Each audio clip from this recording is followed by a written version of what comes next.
Maren Caldwell was 27 and running on the kind of exhaustion that settles into the bones, the kind you don't shake off with coffee or pride. And in the back of a River North fine dining room, she wore a borrowed uniform like armor, wrists raw from a second job, lungs tight from cheap winter heat, one hand resting instinctively over a belly that was too far along to hide and too precious to risk.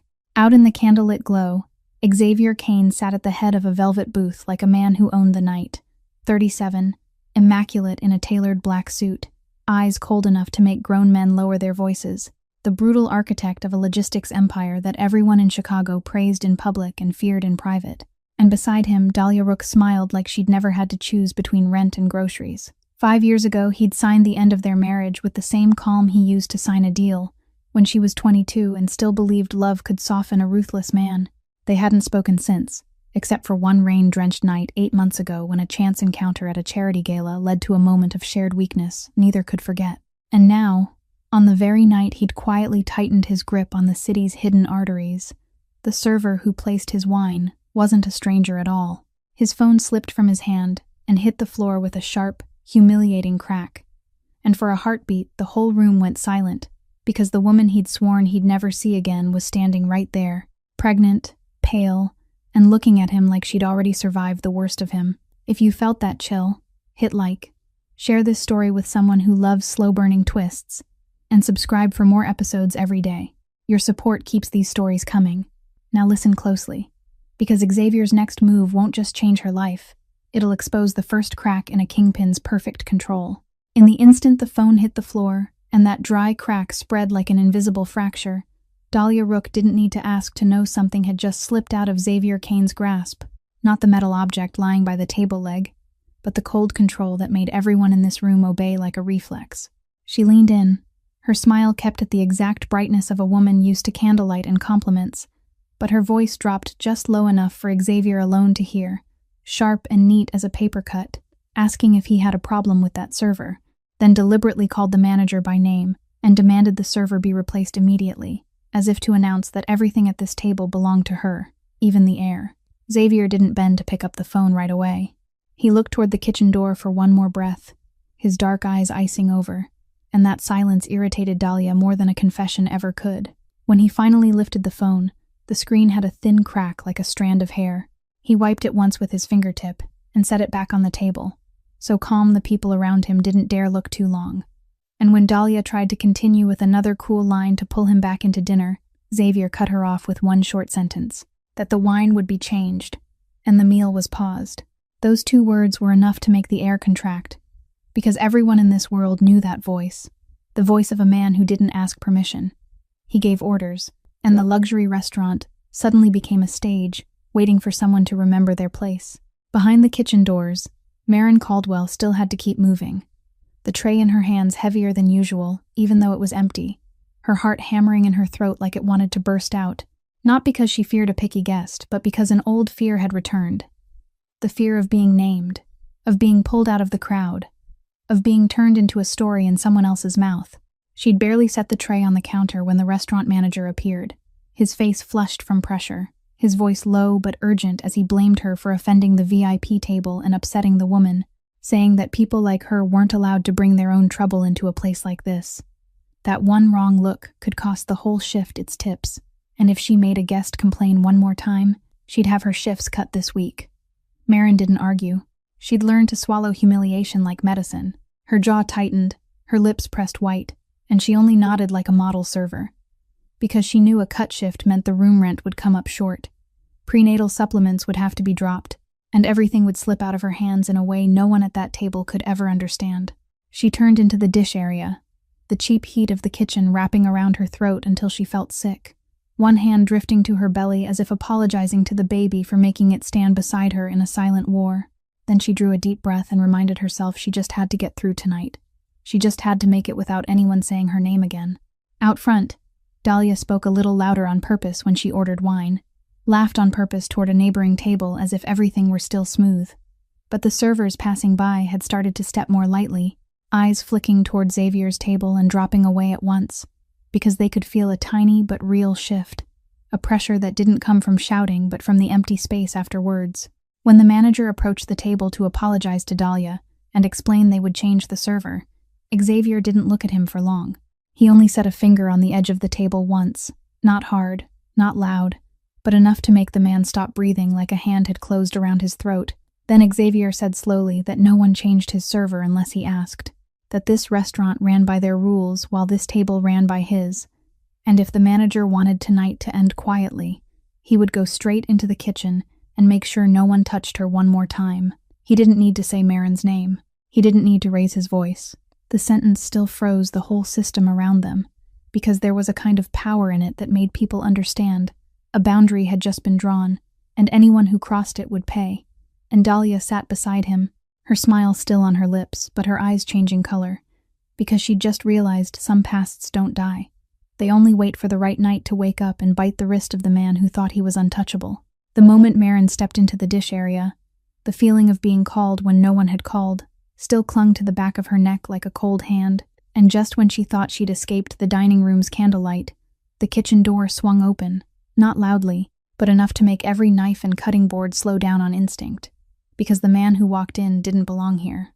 Xavier Kane moved straight through the line like the slick tile and the smell of grease were just a layer of dust.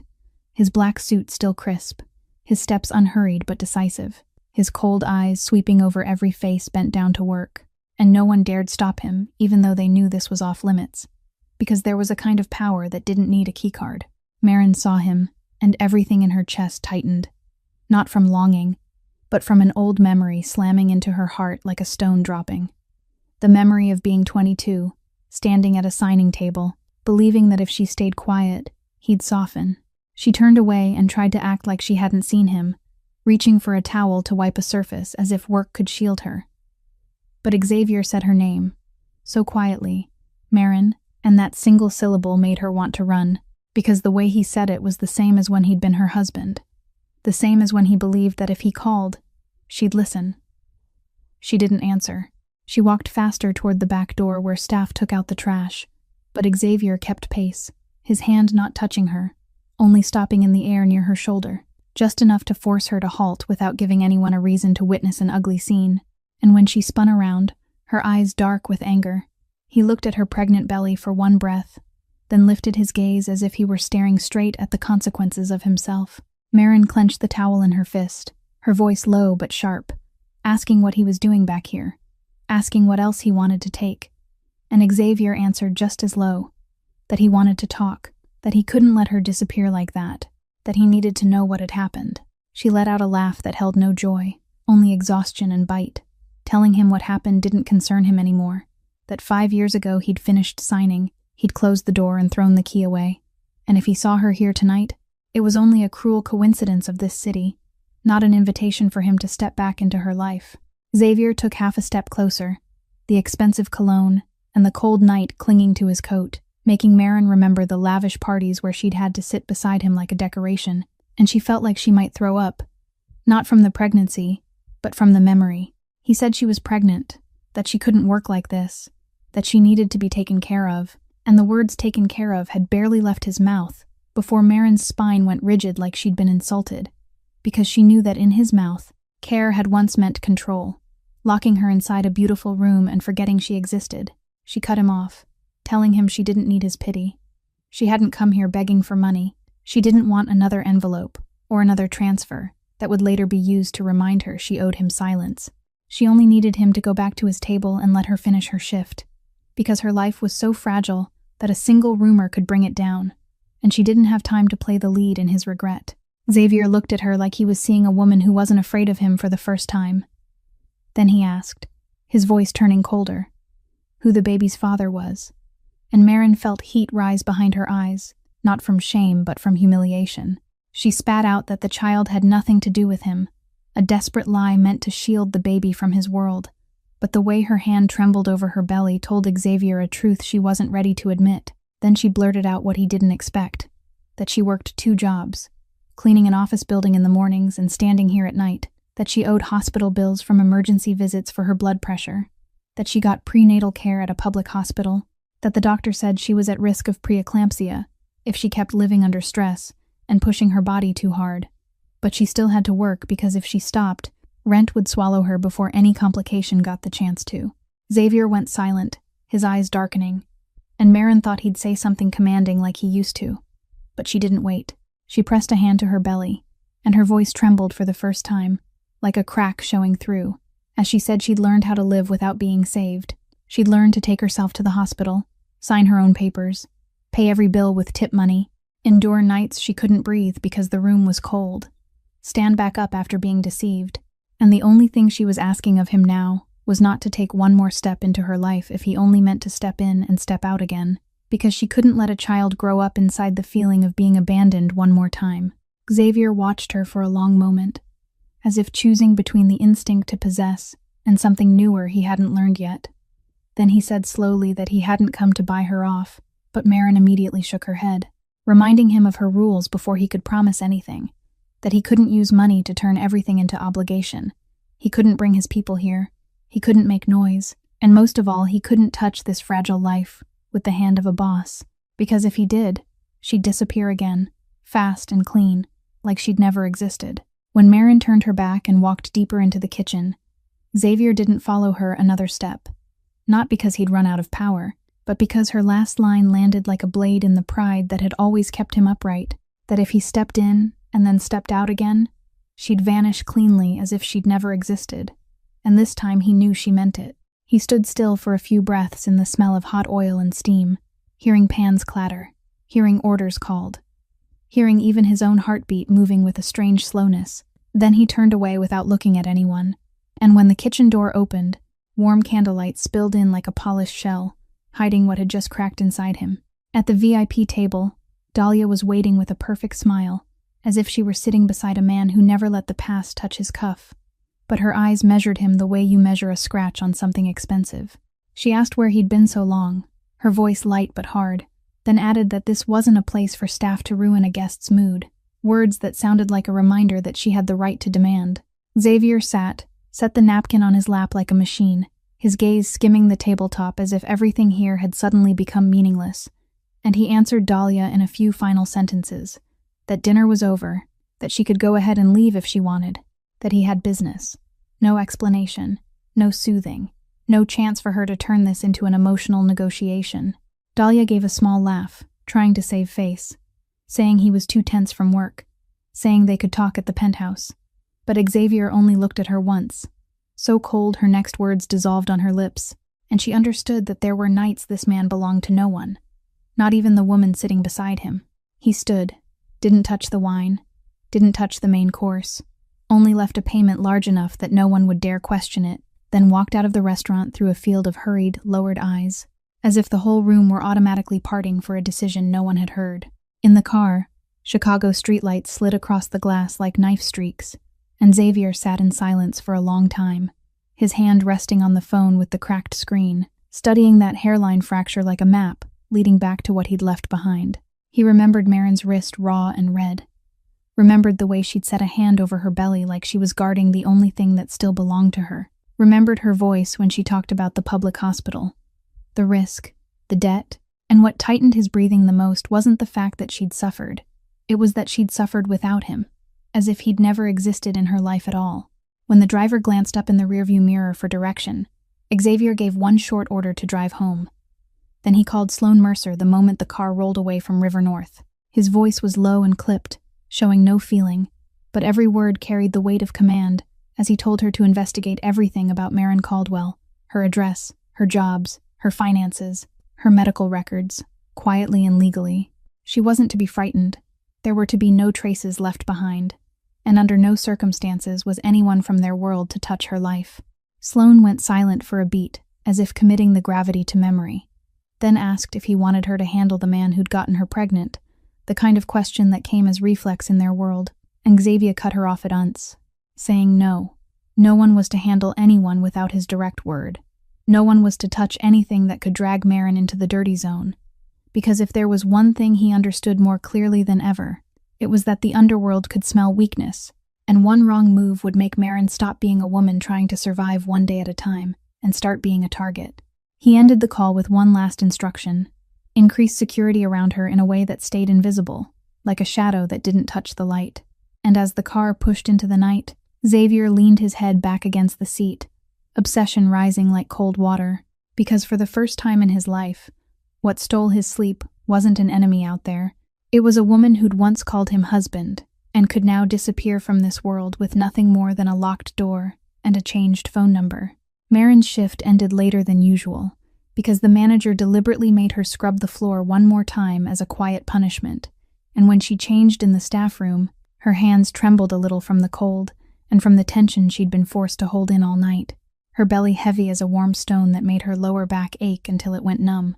She stepped out the back door of the restaurant, and the Chicago wind hit her face like sandpaper, her breath turning white, and River North was still bright, but the light didn't look pretty anymore. It looked like the lighting of a stage after the curtain had dropped, leaving only the cleaners and the hunters.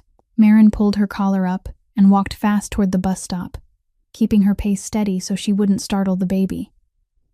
And at the first intersection, she saw a dark car parked not far away, not flashy among the other vehicles, but the way it sat still for too long made the skin at the back of her neck lift. She told herself she was imagining it, because someone like her wasn't worth watching.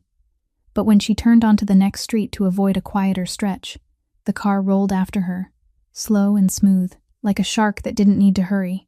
Marin swallowed hard and didn't run. She'd learned that running while pregnant was a kind of suicide, and she'd learned panic only made you choose wrong. She slipped into a convenience store that was still open, stood in an aisle that smelled of stale coffee and snacks, pretended to look at cough medicine, and watched the glass.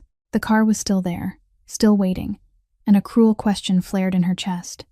Was this the price of being seen by Xavier Kane? Could one look from a boss be enough to drag darkness behind her like a curse? She pulled out her old phone.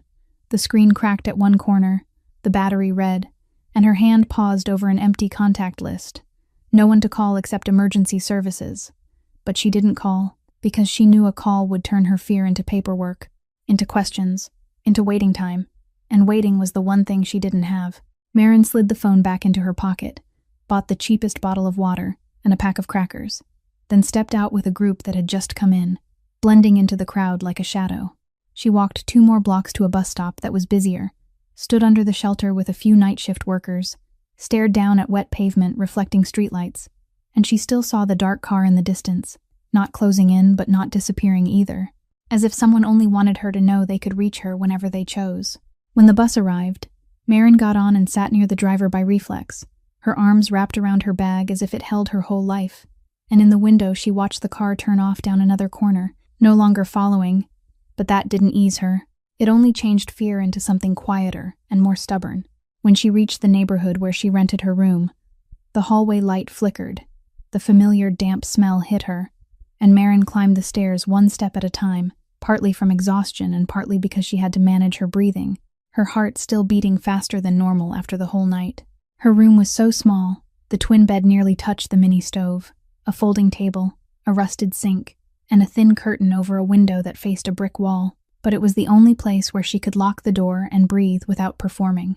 She switched on the weak yellow light, set her bag down, slipped off her shoes, looked at her thin socks worn through at the heel, then sat on the edge of the bed, her hand resting on her belly, feeling a small kick, like a reminder that she couldn't collapse. On the shelf beside the bed sat a prenatal vitamin bottle, almost empty, a box of blood pressure pills prescribed after an emergency visit, and a paper reminder for her next appointment. Marin opened her wallet, poured wrinkled bills and coins into her palm, counted slowly, then stopped like someone had a hand around her throat, because that money had to be split into too many things. She looked at the pill bottle, then at the pack of crackers, and in that ordinary moment, she had to choose what people at the VIP table never had to choose. Take her medication on time tonight or stretch it one more day, eat something so the dizziness wouldn't hit, or save it so she could buy cheap diapers tomorrow, sleep 1 more hour so her back wouldn't scream, or take an extra cleaning shift at dawn so she could make rent. Marin poured water and swallowed 1 pill, because what scared her most was the baby losing oxygen if her blood pressure spiked again. Then she broke half a cracker and ate it slowly like a ritual of saving, her eyes burning not from hunger but from humiliation, because she'd once lived in an apartment where dinner was a performance, and now even a single pill had to be weighed. She changed into a thin nightshirt, lay on her side with a pillow tucked under her belly, her ears still straining for footsteps in the hallway. And when the silence held, she finally let herself breathe deep, but sleep didn't come right away. because Xavier's eyes when he looked at her belly kept flashing in her mind, and so did the feeling of that dark car waiting out on the street, as if tonight had opened a door she didn't know how to close. Sloane Mercer worked like a woman who never let emotion touch her fingertips. But that night, when she left the glass office high above the city and stepped into a black car with no visible plates, she knew Xavier Kane's request wasn't like the jobs she usually did to keep an empire clean on paper. She started with the most legal things, the things that didn't require breaking locks or making threats. Only patience and the right network, a mailing address report, a rental history, employment records from service companies, and medical data accessed without violating procedure, routed through in-house counsel, and authorized channels to verify a high-risk status with the consent of the person involved, consent Xavier had told her to have ready, so that if Marin agreed, everything could shift into support immediately. The pieces slowly clicked into a picture that made Sloane pause more than once and stare longer, as if her eyes had run into a truth too bare to look at. Marin Caldwell had moved more times than a normal person could endure in a short span, not because she liked change, but because rent debt followed her like a shadow. And every time she fell short by a small amount, the lease was cut, and she had to drag a cheap suitcase through rooming houses that were cheaper, farther, colder. Her work schedule showed that in the mornings she cleaned an office building, her shift starting while it was still dark, and at night she waited tables in River North, standing until the floor had been mopped one last time, and between the two shifts were gaps.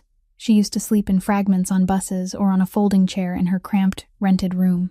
Sloane didn't need to meet Marin to know a pregnant body wasn't made to live that way, and the medical report proved it even more. Every prenatal visit was at a public hospital, crowded clinics, long waits, no single doctor's name following her case closely, only brief notes on thin printed paper about fluctuating blood pressure, swelling, persistent headaches, and warnings that the risk of preeclampsia rose with stress and overwork. Once Marin had gone to the emergency department for dizziness and shortness of breath, and the file clearly stated she refused admission because she still had to work, her signature trembling on the form, agreeing to leave like someone signing an agreement with her own life. Sloane flipped to the insurance section and found a chilling blank, no private coverage, only unfinished assistance applications and fees suspended into debt. Then she opened the financial section, where the numbers didn't need to be read aloud to show a life standing on the edge. Money coming in from tips and hourly work, money going out swallowed by rent, cheap food, medication, and small payment plans for hospital bills, each one minor alone but together tightening like a cord around the throat.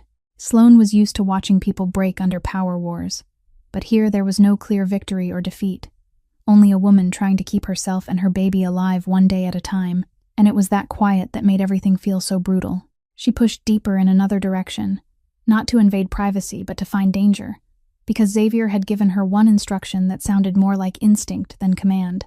Don't let her become a target. That was when the name Gideon Price surfaced, like a dirty ink stain on white paper. Not in the polished official records, but in small reports from debt services and contract disputes. A man with a history of using aliases, changing phone numbers, being sued for small-scale financial fraud, and approaching vulnerable women with a kind face, promising to help them escape hardship, then turning them into tools to sign loans or open cards. A note from a collection office showed Marin had signed a high-interest consumer loan. Then the account was abandoned right as her pregnancy entered its heaviest stage, and the co-signer, or referral, was Gideon. Then he vanished from his last known address, like a snake shedding skin. Sloane pulled that thread further and found a more frightening, indirect link. Gideon had appeared at a fundraiser tied to a small transport business, later bought by Hector Salgado through a squeeze deal, his name not on the paperwork, but phone transaction traces and meetings at a bar near the port suggested he could be a dirty hand, hired to approach a target, create debt, and keep someone in a state that was easy to control. When Sloane reached the final page of the medical file, she found the detail that turned her palm cold. Marin's emergency contact line didn't list family, didn't list friends, didn't list a single coworker. It listed Xavier Kane, complete and unmistakable, as if in the moment she believed she could die on a gurney. The only person she trusted to have the power to pull her and the baby out of darkness was the same man who'd once signed her ending. Sloane sat still for a moment, listening to the car's air conditioning hum. Then she called Xavier, her voice still professional, but with a rare tension running under every word, reporting that Marin was high risk, that she was exhausted, carrying rent debt and hospital debt, that there were signs of a factor tied to Gideon Price hovering near her, and that Gideon had an indirect link to Hector Salgado, meaning someone had smelled the crack. Then Sloane paused for one beat before delivering the last detail, the most painful one, that in the emergency file, Marin had written Xavier Kane as her only choice, like a plea that was never sent.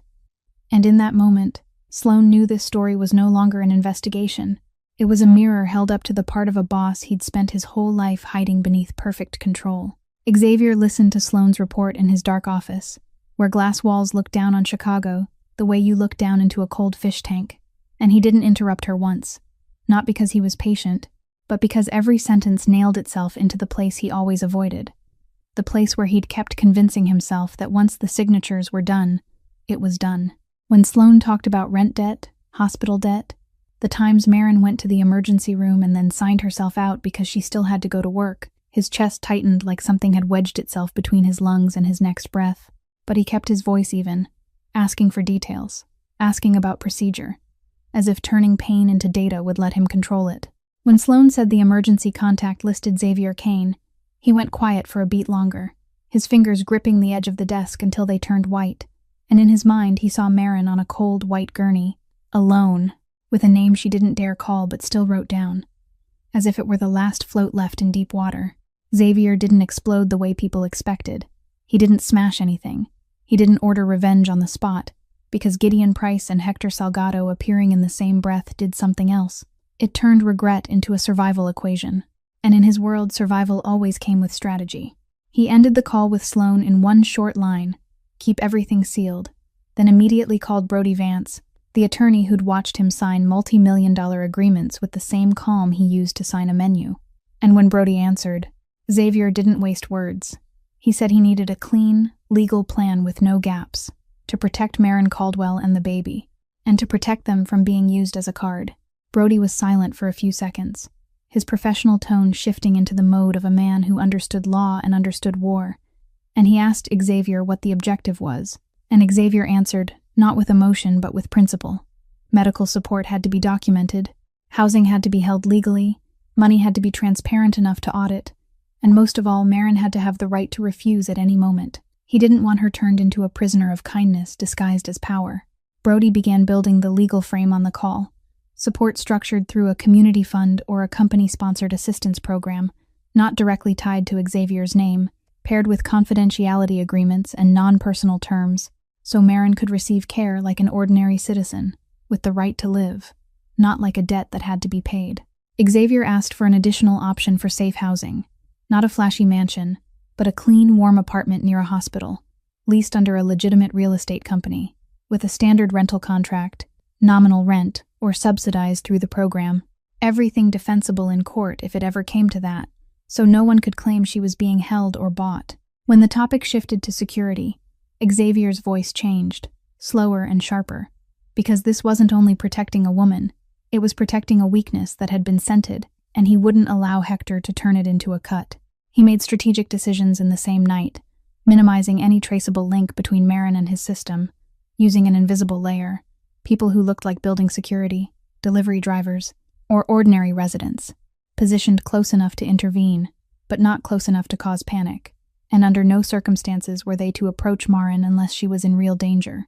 He told Sloane to map Marin's routine, her bus routes, her convenience store stops, her rooming house entrance, and at the same time he ordered a sweep for any information leak from the restaurant tonight, because one employee retelling the story of the dropped phone would be enough for an enemy to assemble the picture. He also told Brody to prepare legal tools in case Gideon came back, claiming paternal rights or trying to extort her, restraining orders, fraud filings, and a path to put everything inside proper procedure so no one could turn Marin into a rumor item. When the calls ended, Xavier stood alone at the glass, the city below still bright, still cold, still moving as if no one had ever suffered, and for the first time in his life he understood that atonement wasn't throwing money at a wound and walking away. Atonement was stepping into the dirtiest part of truth while keeping his hands clean, not to polish an image, but so Marin could live without fearing that help would become another set of cuffs. The next morning, Marin left her rented room while the sky was still gray, her thin coat no match for the wind slipping down her collar, and she walked fast with the posture of someone used to racing the clock, because if she was late for her morning cleaning shift in the office building, that day's pay would be cut on the spot. No negotiation. She'd barely slept, but she kept telling herself to stay calm, that the dark car could have been coincidence, that fear clung easily to a pregnant woman living alone. Then, the moment she stepped onto the sidewalk, she saw it again. Not necessarily the same vehicle, just the same feeling. A silver sedan parked on the corner like it belonged there, engine idling, windows dark, and when Maren passed, it rolled after her at a slow, careful pace, keeping the exact distance of someone who didn't want to be called a tale. She didn't turn her head much, but her hand drifted to her belly, her breath shortening, and in her mind the doctor's warning about stress and blood pressure tapped at her temples like a steady knock. Maren changed direction, turning onto a street with more early opening shops, keeping close to the curb where more people moved through, and the sedan turned with her, still holding distance, as if it only wanted her to know she wasn't invisible at all. When she neared the office building where she cleaned, a small delivery vehicle cut across in front of her a little too close enough that she had to stop short, and that sudden stop tightened her belly like a cord yanked from inside. Maren stepped back on reflex, her heel slipping on a thin patch of ice, her body tilting, her free hand clawing at the air for balance, and in that instant, she saw the terrifying fragility of her own body, saw how one fall could make everything collapse. No one struck her. No one raised a weapon. There was no shouting, only a small shove of circumstance, just enough to remind a pregnant woman that the world could kill them through accidents that looked clean.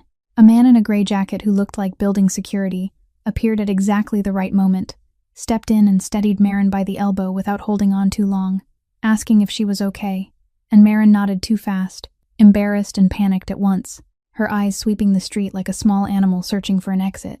The delivery vehicle was already gone. The silver sedan was already rolling away as if it had never existed. But Maren didn't feel relief. She felt cold from the inside out, because that quick disappearance proved it wasn't random. It was a hand, arranging the pieces. She forced herself into the building, her heart still pounding, and as the elevator rose, she caught her reflection in the mirrored wall, her face pale, her lips drained, her eyes carrying the kind of fear she hated most, the fear that made a person shrink. Elsewhere in the city, Hector Salgado was doing what the best predators always did, not striking head-on, only tapping lightly to hear whether an opponent's armor rang hollow or dense. Word that a pregnant woman connected to Xavier Kane existed had leaked out like blood in water. And Hector didn't need the love story. He only needed to know there was something that made Xavier miss a beat, and missing a beat was sometimes enough to die. The probe was staged like a minor traffic incident, the hands behind it leaving no trace, no threatening message, no extortion demand, only the sensation of being watched, and the near fall to deliver the message that they could reach her whenever they wanted. Sloane received the report from Xavier's discreet protective layer, people placed as ordinary residents and building security, and she didn't call Maren to check in, because she knew a strange call could scare Maren more. She only logged the time, the location, the route, then reported to Xavier in a clipped voice that Hector had started knocking. And the door being knocked on wasn't Xavier's, it was Maren's.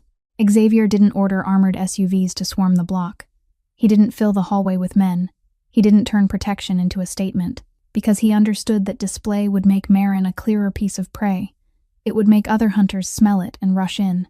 He only adjusted the layer the way you adjust air, adding one more person at a camera blind spot, rotating shifts so no pattern showed, planting a parked car in the exact position to watch the entrance while looking like an ordinary employee's vehicle, and giving one instruction only: don't approach, don't scare her.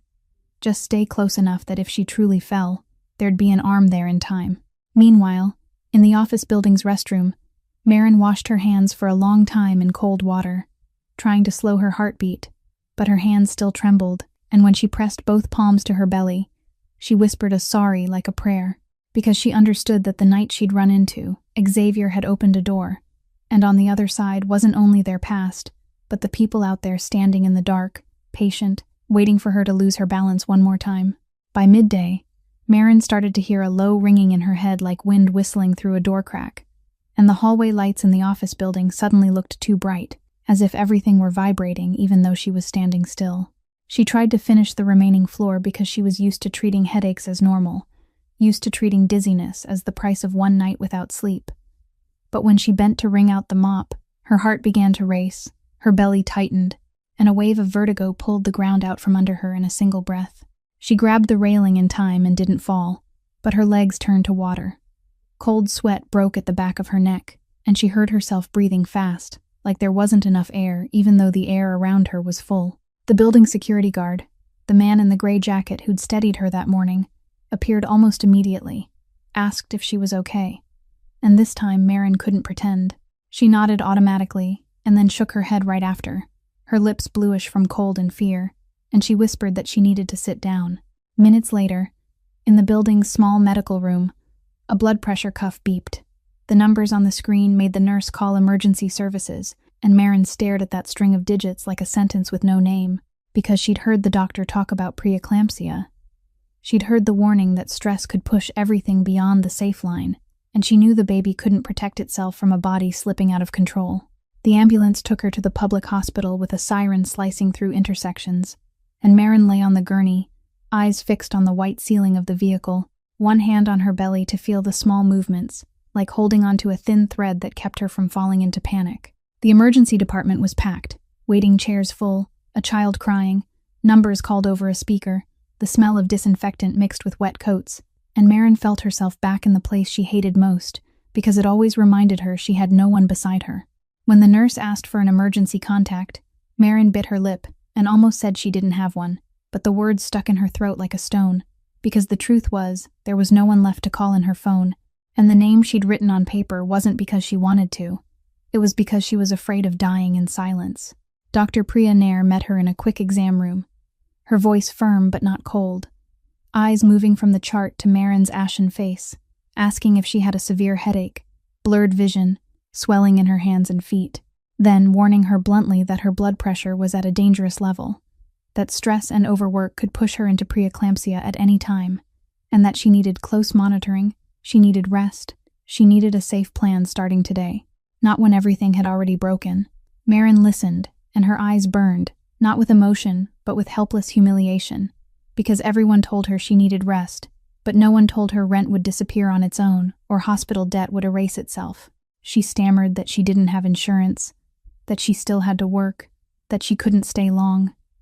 And Dr. Priya looked at her like she was forcing herself to stand on the edge of a cliff, saying she didn't need anyone's permission to keep herself alive, that in this hospital they treated the emergency first and dealt with paperwork later. But Maren had to cooperate, because the baby didn't get to choose. When the nurse came back and asked again about a contact, Maren closed her eyes for one beat and opened them, her voice so small it sounded like she was afraid to hear herself, saying there was someone she could call, but she wasn't sure he'd come.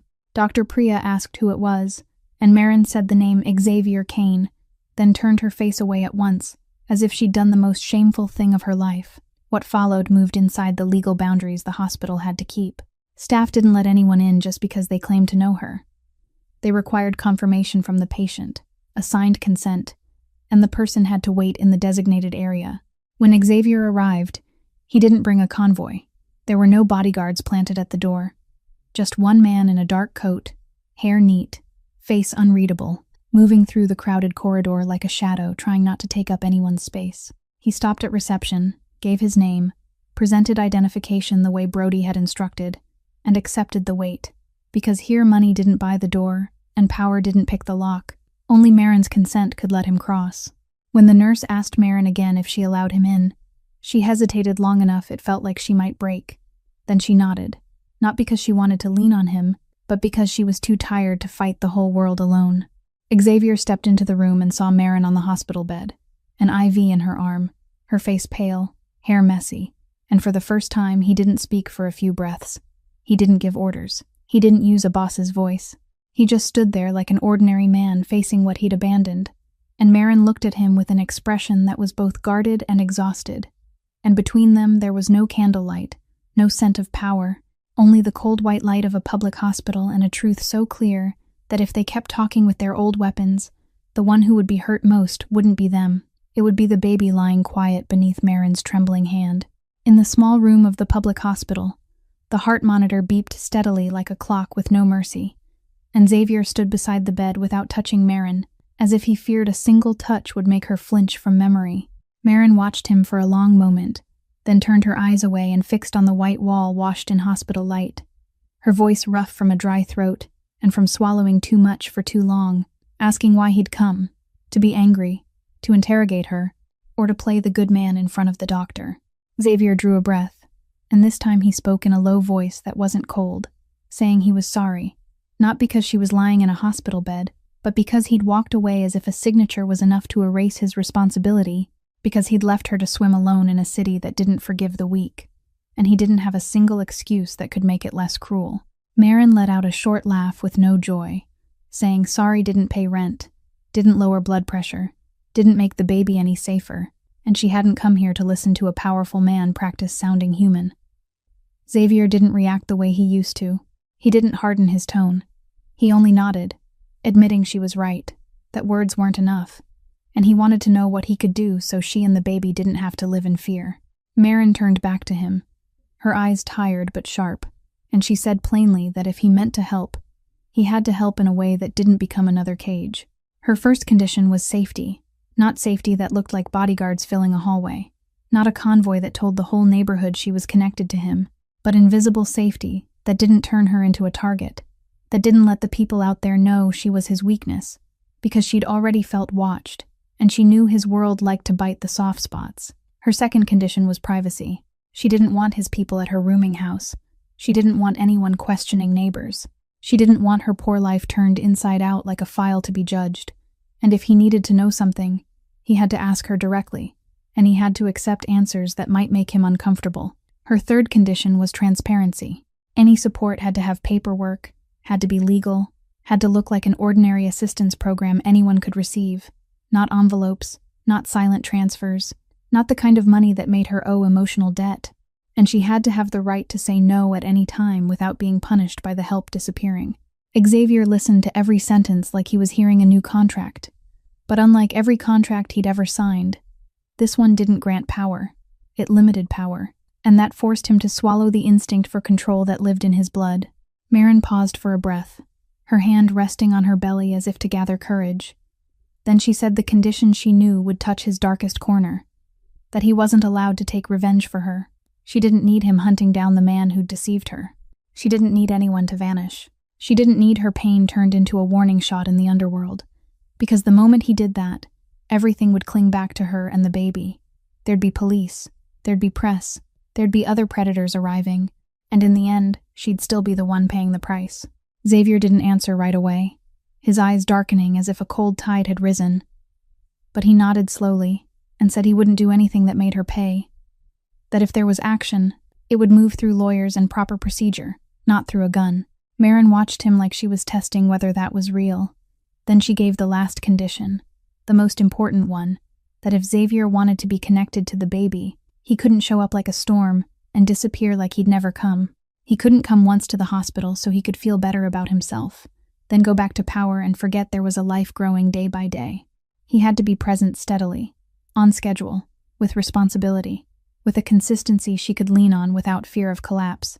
And she wasn't giving him the right to be a father just because he had money or because he'd once been her husband.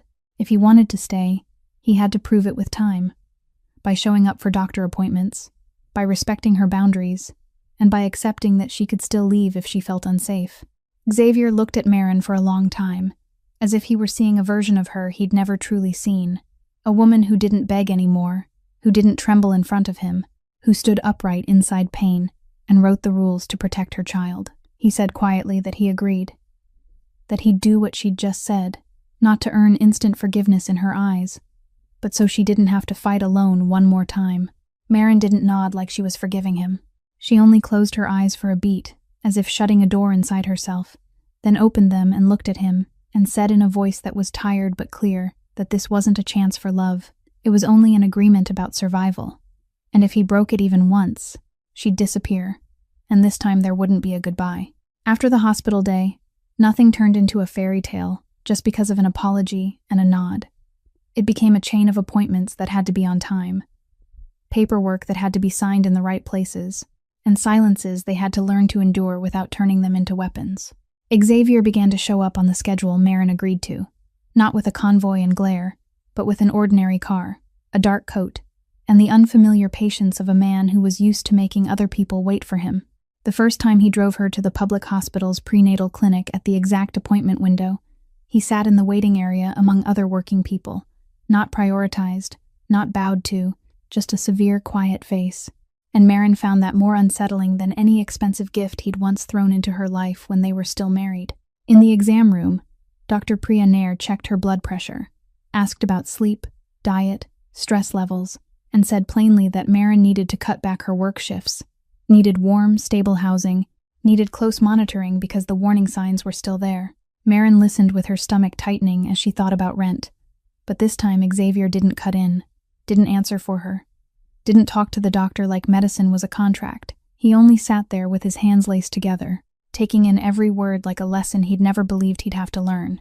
When Dr. Priya asked who would support Maren after the birth, Maren glanced at Xavier by reflex, and then pulled her eyes away at once, as if she'd exposed a soft spot. But Xavier didn't take advantage. He only said every decision was Maren's, that he was here to follow the doctor's plan and the boundaries Maren had set. It wasn't warm in a sweet way. It was dry and disciplined. But Maren realized that dryness was what made her less afraid, because it didn't demand gratitude, and it didn't force her to respond with feeling. In the days that followed, Xavier learned restraint in small ways that were, for him, sometimes harder than a bloody negotiation. He learned not to pry into her past when she wasn't ready. He learned not to step into her cramped rented room unless she invited him. He learned to stand in the hallway, or at the bottom of the stairs like a distant guard instead of an owner.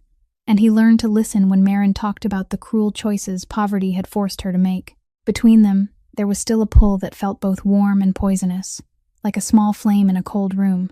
Enough to heat you, and enough to burn you if you stepped too close. And there were moments Maren caught Xavier watching her as she tied her hair, as she bent to pick up paperwork, as she rested a hand on her belly, his gaze no longer the gaze of a man issuing orders, but the gaze of a man haunted by what he'd missed.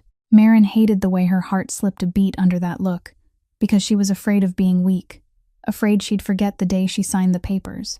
And yet she couldn't deny a part of her was watching too, wondering whether a ruthless man could learn to soften for a life that hadn't even been born yet. Meanwhile, Dahlia Rook began to tighten the leash the way a woman did when she was used to treating powerful men like possessions that had to be displayed in the right place. She called Xavier more often, brought up fundraisers, parties, photographs that needed to be taken, reminded him this world was watching them as a power couple, and she didn't want to be replaced by a ghost from the past. When Xavier cut short an engagement with Dahlia to take Maren to an appointment, Dahlia didn't scream. She only gave a thin smile and said one line that could make your skin crawl, that everything had a price, even the silence of a poor woman. As if Maren were just a transaction threatening her position, Xavier didn't answer in words. But after that call, the invitations, the society pages, the whispers in the upper circles began to tilt, and Maren felt that pressure even though she didn't belong to it, because it seeped in through coworkers' looks, through the way the restaurant manager suddenly grew wary, through the sensation that someone was trying to cast her into a role. For the first time, Maren saw that power could be used as a shield, and not only as a crusher, because Xavier didn't press that power onto her. He pressed it against the doors the world usually slammed in her face, paperwork processed through proper channels, an appointment rearranged so she didn't have to sit for hours, a fee resolved legally so she wasn't forced into a corner, and invisible layers of security that made the strange car on the street stop appearing near her. But just as things began to feel quieter, Maren felt afraid in a different way, because that quiet came from a man she'd once loved and then feared, and she knew that anything warming her life now could become the very thing that made her hunted. Gideon Price came back the way a stain always knows how to rise the moment someone finally gets a breath. He didn't show up with a polite knock or an apology. He showed up with a text from an unknown number sent to Maren's old phone close to midnight. One short line asking if she'd slept well, and a distant photo of her stepping out of the clinic with Xavier. Maren read it, and her whole body went cold, not from the wind at the window, but from the feeling of being stared at, caught again, as if every effort she'd made to stay quiet was a joke. The next morning he called, his voice sweet as honey with metal underneath, saying he'd heard she was going to be a mother, saying he wanted to do the right thing, wanted rights, wanted to see the child. Then he shifted fast, like changing masks, and said if she didn't cooperate, he'd take her to court, demand a test, demand visitation. And if the court didn't listen, he'd talk to the press and tell a story about a poor woman bought into silence by a boss. He knew people loved stories like that. He knew how to turn her suffering into a headline. Maren shook so hard she couldn't hold the phone steady. She wanted to hang up, but she was afraid he'd do something worse if she went silent.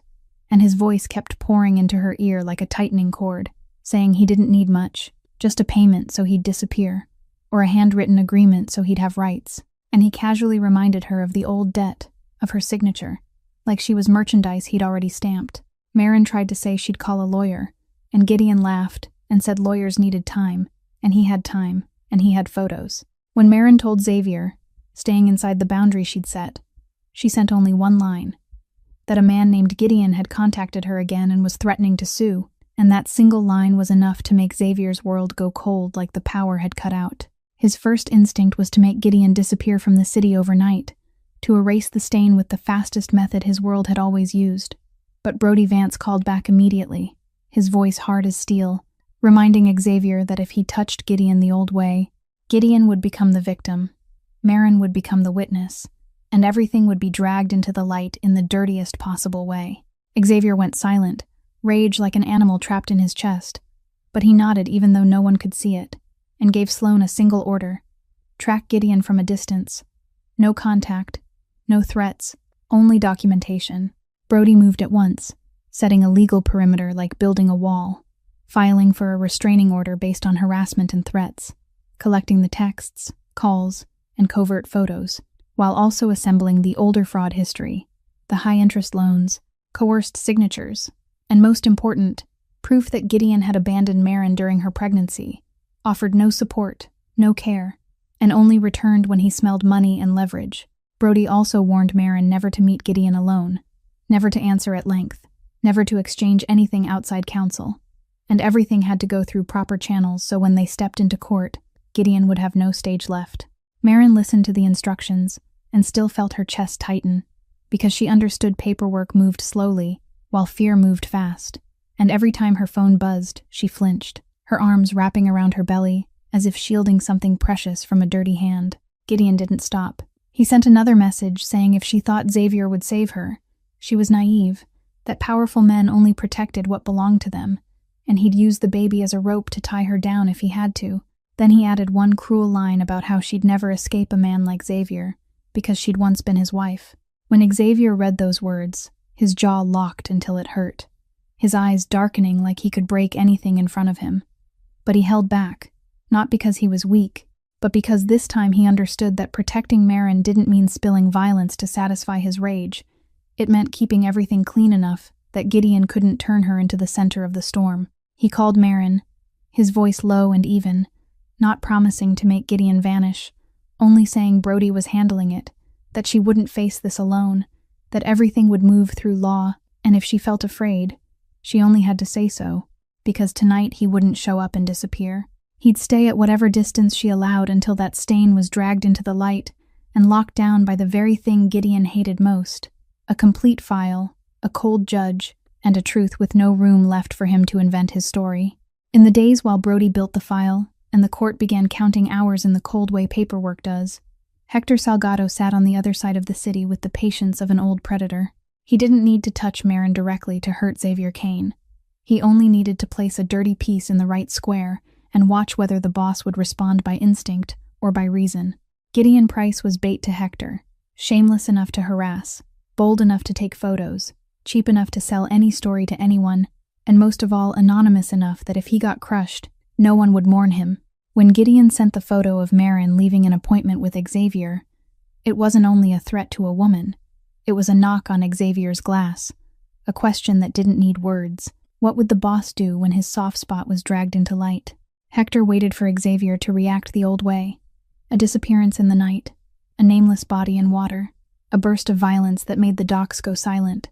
Because if Xavier did that, Hector would have a legal reason to pull federal law enforcement into Xavier's influence, an excuse to turn his logistics empire into a long investigation that would tear apart every route he ran.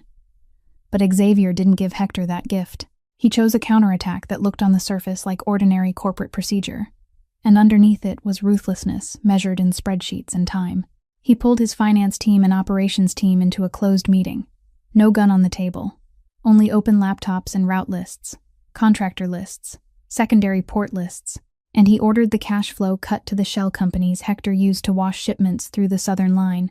Cut not with violence, cut with contracts, with compliance clauses, with a sudden internal audit backed by enough signatures and enough cause that no one could sue their way out of it.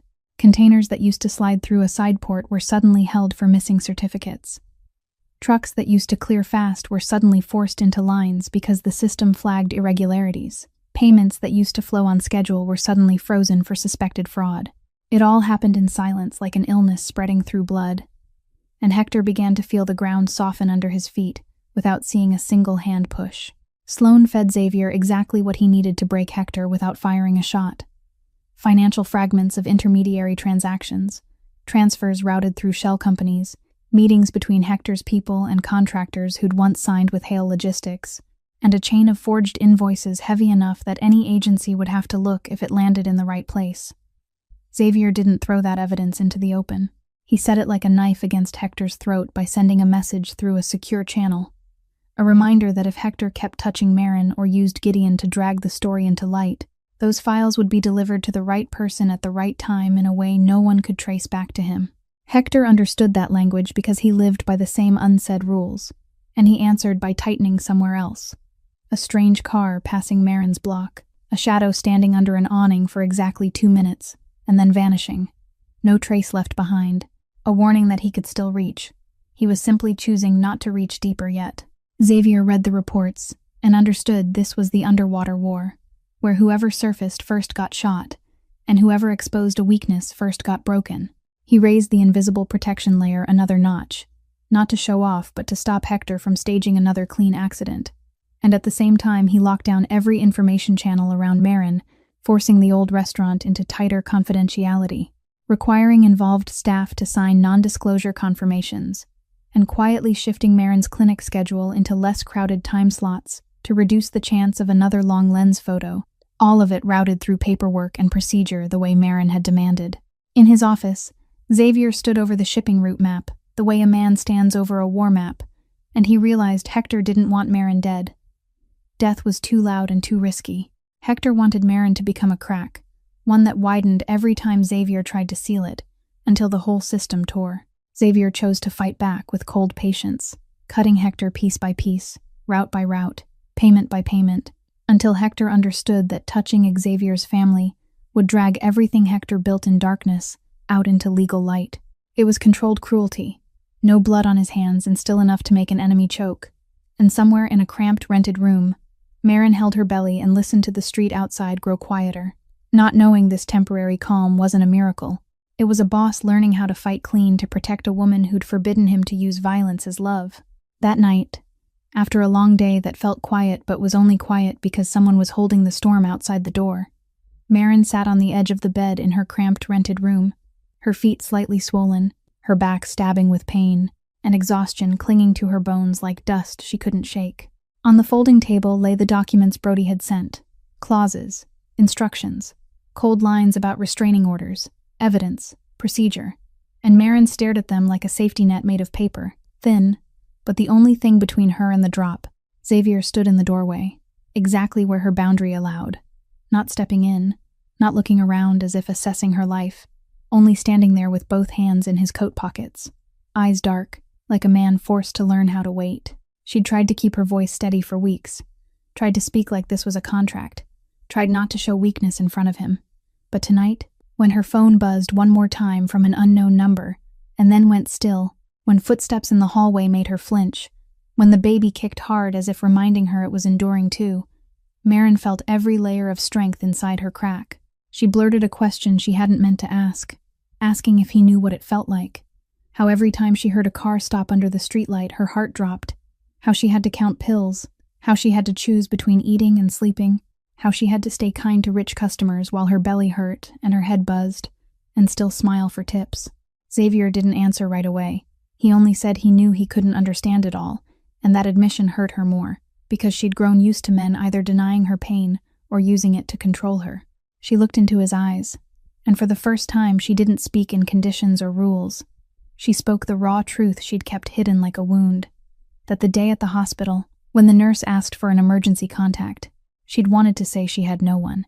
She'd wanted to hold on to her pride to the end, but she couldn't, because a brutal image rose in her mind, her body unconscious, doctors running, paperwork covering a desk, and no one with the right to sign or decide anything for the baby if she wasn't awake. She said she'd written the name Xavier Kane, not because she believed he'd love her again, not because she wanted to pull him back, and not because she wanted to use the baby as a rope to bind him. She'd written his name because she believed his power could open doors the world always slammed in her face. She believed that if she died, he'd be ruthless enough not to let her child be abandoned in the system, rich enough to cover the bills, frightening enough to make anyone who meant harm back away. And that was the truth she hated herself for most, that in a life-or-death moment, the woman he'd signed away still had to lean on his shadow to hope her baby would live. When Maren reached that point, her voice broke, not into sobs, just into a trapped breath, her eyes reddening as if from smoke, and she pressed both hands to her belly like she was holding tight to something that could be stolen at any moment. Xavier didn't move, as if every word she spoke was a bullet hitting the place he always hid.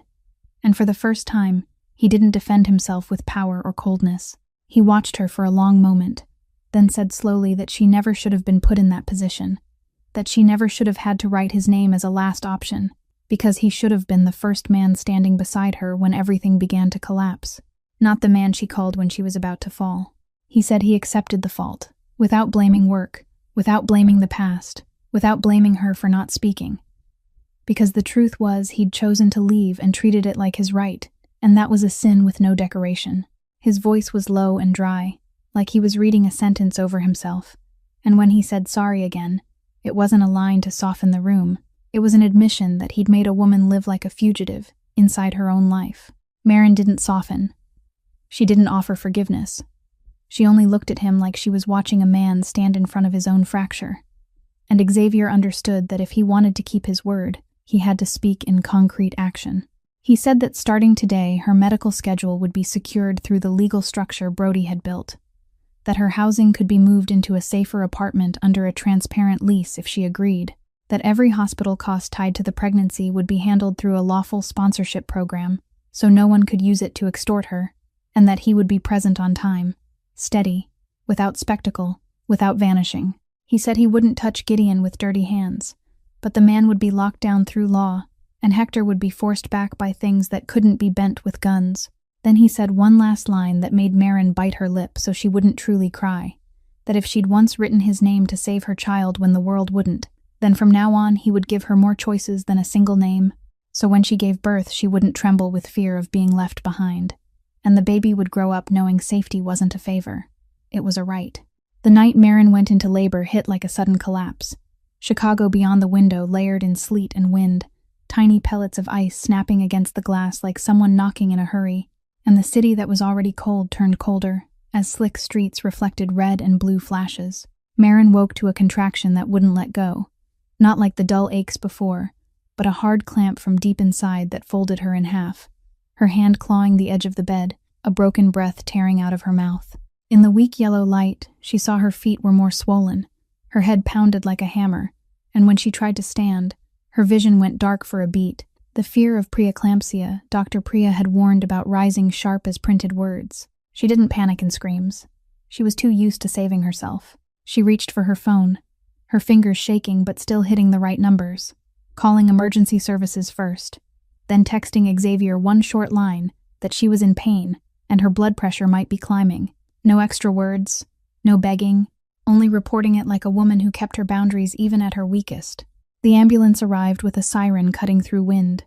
2 EMTs lifted Maren onto the gurney, asked the standard questions, checked her blood pressure again, exchanged a look when the number appeared, then accelerated immediately, and Maren lay staring at the white ceiling of the vehicle, hearing hail rattle on the metal roof, feeling her belly tighten in waves, pain and fear together, but her hand stayed on her abdomen, as if holding a promise she wouldn't let go. The public hospital was so overwhelmed that night, the hallways were packed. Waiting chairs spilled outward. The overhead speaker called names through the noise, and somewhere a newborn cried like a cruel reminder that birth didn't wait for anyone, and everyone came here carrying a different kind of fear. Dr. Priya Nair was paged the moment Maren's name lit up in the system.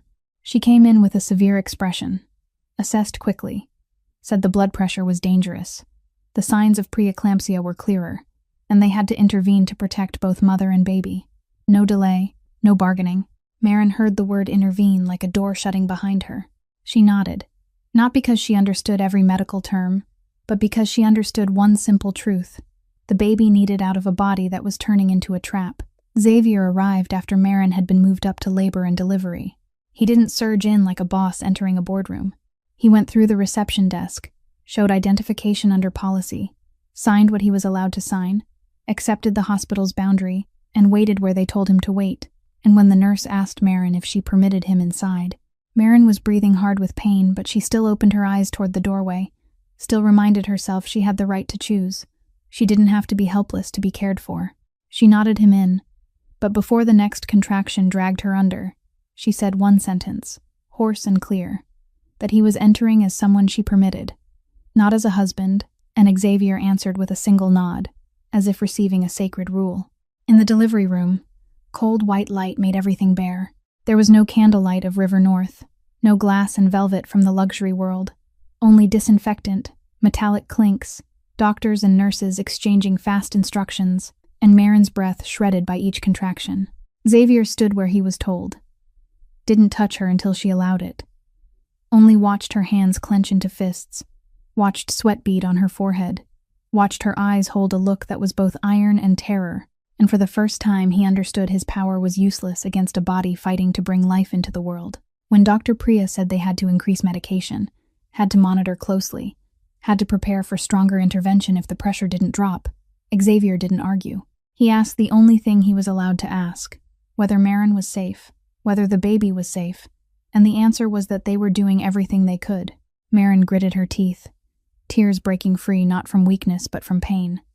Then she swallowed them down the way she'd swallowed humiliation, because she didn't want anyone to see her collapse. She wanted her child to arrive into the last thin pride of a woman who'd survived too long. Then her blood pressure spiked, the monitor alarmed, nurses moved faster. Dr. Priya issued commands, and the room shifted from tense to frightening like a rope pulled past its limit. Maren felt her head splitting, her ears ringing, and she heard Dr. Priya call her name with absolute clarity, telling her to focus, telling her to breathe, telling her to stare at one point.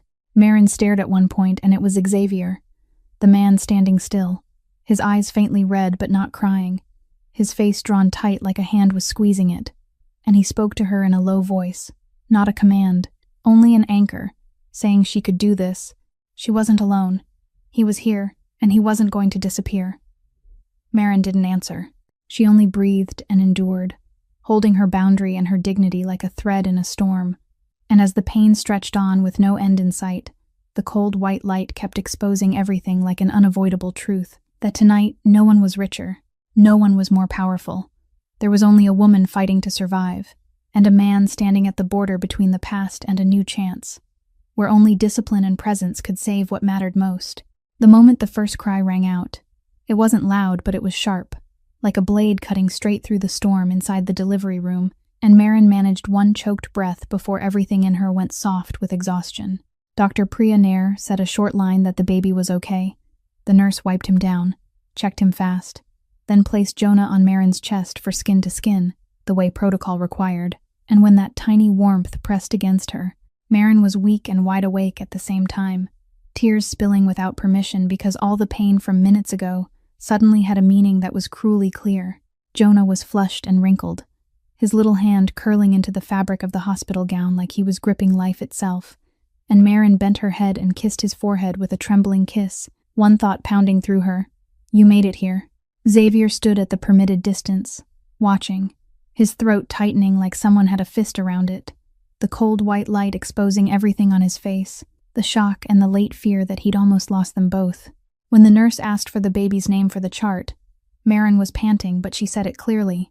Jonah, and Xavier repeated the name in silence like a new vow. Dr. Priya checked Maren again and said they'd brought the blood pressure under control, but they had to monitor her closely. And Maren nodded, her eyes glued to her son, as if looking away for even a second would let the world steal him. Xavier moved a little closer when the nurse allowed it, looked at Jonah, seeing his own features reflected in the boy's tiny face, a confirmation that rendered any DNA test unnecessary. He looked at Maren, and instead of demanding his rights, He spoke in a low voice, dry, steady, and not hiding, saying he took responsibility. He didn't start with DNA, didn't turn the baby into proof he could claim. He said Jonah wouldn't go without medical care, wouldn't go without a safe place to live, wouldn't go without steady presence. And everything would be handled with proper paperwork the way Maren had demanded, so she wouldn't have to fear that help would turn into shackles. Maren looked at him, her eyes exhausted but bright, and she didn't nod because she believed him instantly. She only watched him like she was engraving the moment, like she was reminding him that time would test every word. Outside the delivery room, the world kept moving with its cold rhythm, but the consequences of that night began to spread like ripples. Gideon Price, while trying to twist his extortion and his threats of a lawsuit, got pulled into something else he couldn't control, a larger financial fraud chain that had already been under investigation. And when Brody filed additional evidence tied to harassment of a pregnant woman, along with shady loan documents, Gideon's file grew thick enough for a judge to sign an arrest order. He was cuffed in a shopping center parking lot, shouting that he had rights, but his rights were locked behind bars and his path to Maren was blocked by the thing he hated most, law and paper. Hector Salgado didn't stand still either, but Xavier had already squeezed him hard with the financial and legal strikes he'd prepared.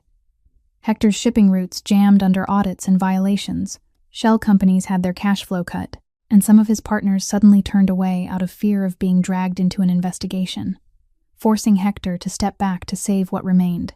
And that retreat wasn't because he feared guns, it was because he feared light. But the price of Xavier fighting clean was that he started getting watched. His legal moves were too precise, too perfectly timed, like a man shifting from darkness into the gray zone while still controlling every door.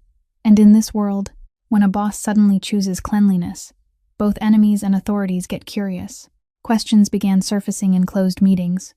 Old partners started rechecking clauses. People who'd stayed silent out of fear began to smell opportunity. And Xavier understood that from the second Jonah took his first breath, he wasn't only protecting a woman and a child, he was protecting them from the very empire he'd built on fear.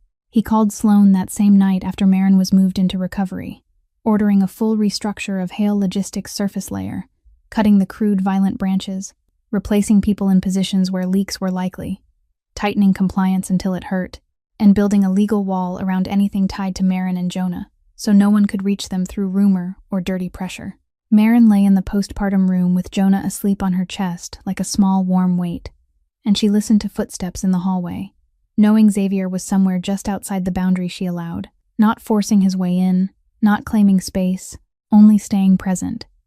And in that moment, under hospital lights that were still cold, she realized her life after birth wouldn't be easy. But at least this time, she wasn't fighting entirely alone in the dark. After she was discharged, Maren didn't go back to the cramped rented room with the flickering hallway lights and strangers' footsteps that made her flinch. She moved into a small but clean, warm apartment under a standard lease, legally held through a property management company the way Brody had structured it, every clause so clear she could pick it up at 2 a.m. and read it again without fearing someone would snatch it away. The place wasn't flashy luxury. It had a window looking down onto a quieter street, steady heat, a solid lock, an elevator that didn't stall, and most importantly, Maren still held the key. Maren still decided who got to enter. Jonah slept often, but every time he cried, the whole world collapsed into that sound.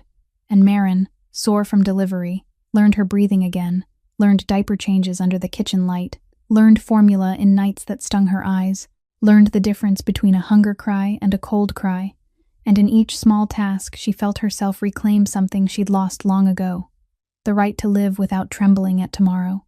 Xavier came on the schedule they'd agreed to, never on his own terms, never as a surprise, usually carrying practical things like diapers, wipes, baby clothes, sometimes paperwork from Brody, and he always stopped at the threshold and waited for her nod, like he was learning to respect her space one day at a time.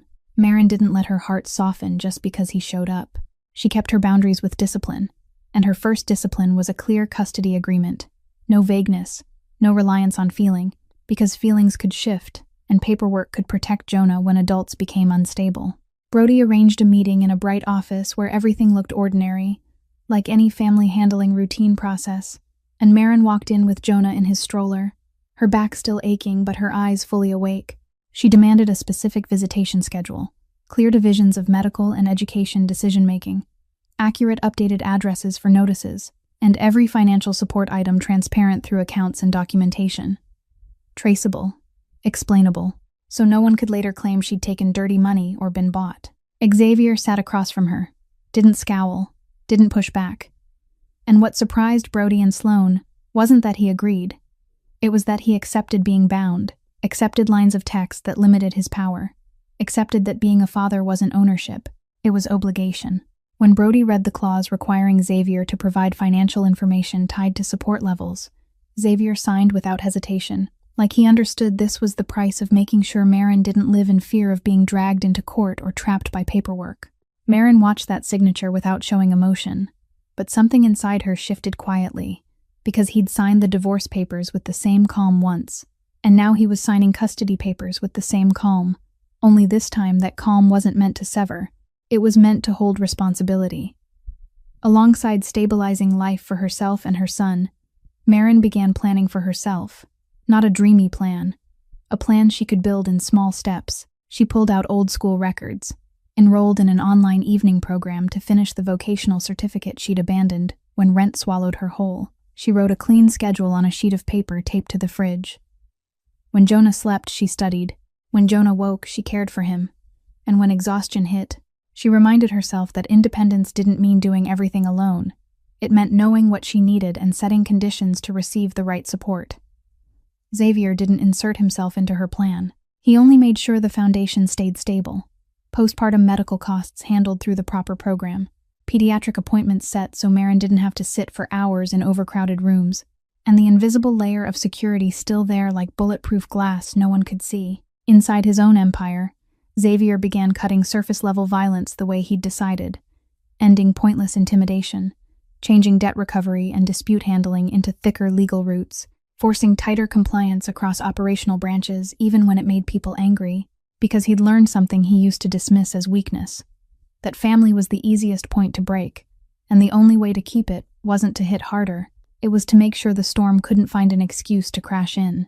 Marin still didn't call Xavier her husband, still didn't give him any emotional privilege, but each time he held Jonah exactly the way Dr. Priya had taught, each time he lowered Jonah back into the bassinet, with a gentleness that looked like he was afraid to startle him, Marin saw a different picture of power, power that could protect without possessing. And inside this apartment, warming day by day, her new life wasn't running anymore. It was rebuilding, with clear paperwork, with small repeated habits, and with a boundary of self-respect that, this time, even Xavier Kane was learning to honor. Time didn't pass with the noise of underwater wars. It moved through on time appointments, midnight diaper changes, repeated health checks, and small moments where a man learned to stand still so a woman could breathe. Dahlia Rook exited the game the way someone who understands the rules would. She didn't blow it up and turn herself into the loser. She appeared at a late winter fundraiser, stood beside Xavier with a polished smile. Then when the cameras went dark and the music faded back, she said one clean sentence, that she doesn't share, she doesn't wait, and she'll step into another arrangement where she's still the chosen one. She withdrew with social dignity, shifted toward another powerful partner in their world, and the whispers changed subjects because that world always loves replacement faster than truth. Marin didn't care where Dahlia went. What she cared about was whether Jonah slept well, whether the custody paperwork was clear, and whether the man who once left her was truly keeping his word or just performing a longer role. Xavier kept his word in an unglamorous way. He showed up steadily, on schedule, never demanding a tender name, never forcing Marin to forgive, learning small tasks he'd never imagined he'd do, mixing formula by the instructions, holding Jonah so Marin could shower, standing at the sink washing bottles like an ordinary man. And every time a decision involved their son, he asked Marin first, signed the paperwork first, and only then spoke about emotion. Marin didn't forgive him because he was rich. She'd seen money make people vanish faster than anything else. She softened only because his steadiness wasn't one day or 1 week. It was months without a break. Months where Xavier stayed present, even when no one was watching, held the line even when she snapped, chose the clean path, even when the animal in him wanted to fix everything with a shortcut. One early spring morning, snow melted along the sidewalks. Chicago sunlight was pale but real. Marin's apartment smelled like toast and warm milk. Jonah lay on the rug cooing with round eyes like he was learning the world by looking at it. and Marin leaned against the window frame, hair twisted up in a quick bun, an oversized sweater, her body still slim but color returning to her face. Xavier arrived like he always did. No gifts, only a paper envelope and a calm that resembled the day he'd signed the divorce papers. Except this time he set the envelope on the table and said it was a new commitment, not to bind her, but to bind himself. A clear agreement about long-term responsibility, about maintaining medical, education, and safety support for Jonah in a transparent way. And if one day Marin wanted to leave, everything would still hold. No threats, no conditions. Marin opened the envelope, read each line slowly, then looked up at Xavier, and in her eyes there was no longer the fear of a woman running. There was the careful judgment of a woman who'd learned how to choose. She said she didn't need romantic vows. She only needed him to keep doing what he'd been doing, to keep showing up, to keep respecting boundaries, to keep choosing their child over his ego. Xavier nodded, then said one sentence without trying to soften it, that he wasn't asking her back because he was lonely or because he wanted a house to display. He was asking her to give them a chance to choose each other again through discipline and presence, through proving every day that his power could live under the control of conscience. Marin stayed silent for a long time. Then she stepped closer, not rushed, not dramatic, just placed her hand on his arm, a touch that was light but unmistakable, and she said she wouldn't return to the past, but she could step into a future if he kept his word like a habit, not like a campaign. Jonah cooed as if he agreed. And in that small home, the warmth didn't come from money or fear. It came from two people who'd hurt each other, choosing to repair it through the same right actions repeated every day. This story leaves a painfully real lesson, that love has no value without responsibility, that power isn't meant to impose but to protect. And sometimes forgiveness doesn't come from an apology, it comes from steady action over time, from someone changing not to be praised, but so a child can grow up safe, and a woman can live with her self-respect. If this story touched you, please subscribe to our channel, like and share, so you can enjoy more engaging videos every day. What do you think about Marin and Xavier's journey? And have you ever seen in real life a change that came from persistence and responsibility? Leave a comment so we can hear what's deepest in your heart. We wish everyone watching good health and a joyful life filled with daily peace. Thank you for being with us, and we will see you in the next story.